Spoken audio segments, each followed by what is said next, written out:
Limburg Cycling is het platform voor de Limburgse wielersport en we geven uitvoering aan het Limburgse wielerplan. We ondersteunen, promoten en initiëren activiteiten op het gebied van breedte sport, talentontwikkeling en evenementen. En een diversiteit aan wielerinfrastructuur is daarbij een randvoorwaarde. Niet alleen maar veilige wieleromgevingen, maar natuurlijk ook moderne mountainbikeroutes.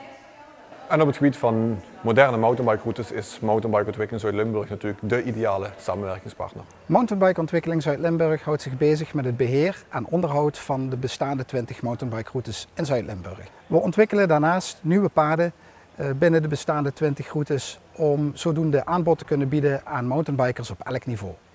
Ten slotte zijn we aanspreekpunt voor mountainbikers, mountainbikeclubs, natuurbeheerders en overheden.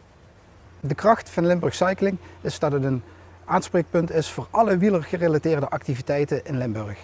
Onze samenwerking ziet er als volgt uit. We gaan het netwerk dat we beide hebben met elkaar in contact brengen.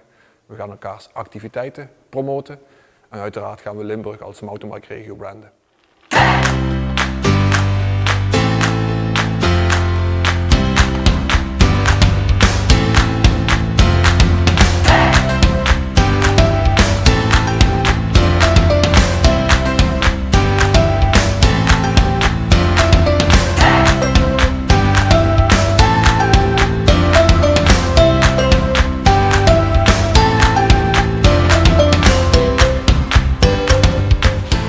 Hopelijk tot snel op een van onze mountainbike routes.